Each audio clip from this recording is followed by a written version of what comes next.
morning, everyone.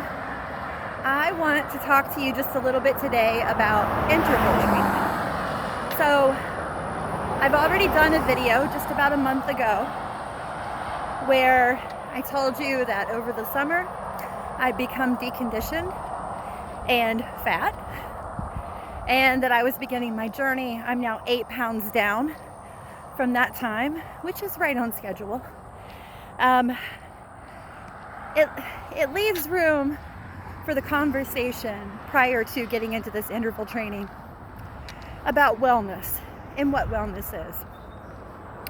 Wellness is not a state that you reach and it's finite, meaning you don't become physically fit to the tippy top and then stay there. Wellness is a journey, and it is defined as a dedication to that journey, that you are continually on that journey to be as well as possible. So when you have times like this, like I do, I had gained about 23 pounds. And so definitely wanted to take that 23 pounds off. But unlike perhaps I would have been back in my 20s, I wasn't hard on myself about it. I know what to do to take it off. I understand why it was put on. It's because there's life out here, right? We live on Earth and we live human lives, and inevitably your wellness, your state of wellness will ebb and flow or decline and then come back up. So what I want to do today, one of the approaches to cardiovascular training that I almost always will go over with every single member, every single client, is interval training. The idea behind interval training is that by asking your body to go to a place of discomfort for a very short amount of time is enough to trigger a cascade of wonderful effects, one of which is the targeting of visceral fat. That's that fat that accumulates under your muscle and surrounds your organs and will make you look like you're pregnant. Interval training, unlike steady state training, so let's say my average member will come into the fitness center and they'll get on the treadmill and they will pick a speed and an incline that they know they can sustain for a long time. Why? Because they're going to stay on that treadmill as long as they possibly can, because they think that's what's going to lead them to be more fit. So they may be on this treadmill for 45 minutes to an hour. They get off the treadmill, and really, we want you to take steps. Those steps, that movement is important. We do want that. However, steady state cardio training will not improve your oxygen efficiency. It will not improve your fitness. It is simply, it is keeping you where you are. Now that's a good thing in that you're not going to dip down below that, right? You've asked your body to walk 3.5 miles an hour for 45 minutes, so you will continue to be able to do that. Whereas if you haven't pushed your body to that point, your body's capacity to even walk that 3.5 miles per hour for 45 minutes will deplete to where you won't even be able to do that. So is it good that you get on the treadmill, that you do your steady state cardiovascular? In the absence of a better approach, yes. The better approach, though, is interval training. And there are different ways to approach interval training depending upon what you're doing. So if you're training on a treadmill, it's going to be a bit different of an approach. What I would do in that case is have you pick a comfortable speed at the beginning, and for 2 minutes you'll go at your comfortable speed, and then for the next 4 minutes, on the minute, you will increase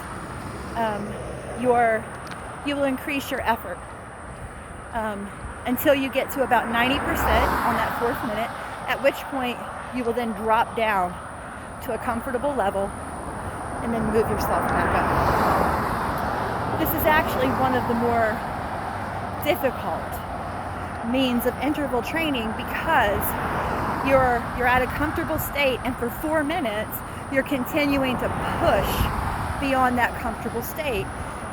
It can be difficult, especially for a person who's new to this kind of training, to choose their next 4 minutes in such a way that it's not an act of God to get through that 4th minute. However, if you're outdoors, and the reason that we have to do it this way on the treadmill is because it really takes you 10 to 20 seconds to adjust the speed and the elevation on the treadmill. So doing shorter intervals just doesn't work quite as well. So I'm outside right now, and in my defense, I know you hear me huffing and puffing. In my defense, I've already done a few intervals. And here's the thing. About 6 months ago, these intervals I just did would have been nothing. But they're difficult for me again. So I'm huffing and puffing a bit. And the way I approach these intervals is I'm going to walk for a minute or two, and then I'm going to rotate between and all out 90% of what I can do, everything I've got in me. Anytime that you're at an effort like that, when you are at a 90% effort, you cannot sustain that effort beyond 20 seconds, maybe 30. You can't. That's the way your muscles are designed. And when we're moving very fast like that, we are taxing our anaerobic cardio system. We are taxing our fast twitch muscles. None of the above is going to last more than 30 seconds, and usually it's about 20. So how does this benefit me? I'm at a comfortable level. That level is comfortable to me from an oxygen standpoint. It's comfortable for me in a physical standpoint. And most important of all, it is comfortable for me from a psychological standpoint. So to push through what is quite uncomfortable for 20 seconds, totally doable. Anyone can do it, right? You can maintain a level of effort that is quite difficult for 20 seconds. It's not the end of the world, right? And then I drop back down at my comfortable speed, catch my breath, and here's what else I catch. I'm gonna catch some great feelings, because those all-out efforts, your body knows it needs to secrete some chemicals. It needs to put some dopamine, some epinephrine, or I should say norepinephrine. It's going to secrete feel-good hormones, endorphins, all this good stuff. So you get a little high from it. That's not bad. And then the best part about it, when you ask your body to do something, we may look down at our bodies and think, oh, this is a lump of mess, right? I'm looking down, I'm seeing all this fat. Maybe I'm seeing wrinkles. Maybe I'm seeing a lot of things that I don't like right now. But believe me, your body is a marvel of creation. It adapts. And what you look down and see is nothing more than what you have asked your body to adapt to. If you ask your body to adapt to sitting endlessly on a couch, eating sugary and fattening foods, your body will be right there with you, and before long, it won't even be able to do that, right? You'll have to lay down to eat your cupcakes. Conversely, when you ask your body to do more than it's comfortable with, it adapts almost immediately. What's the secret?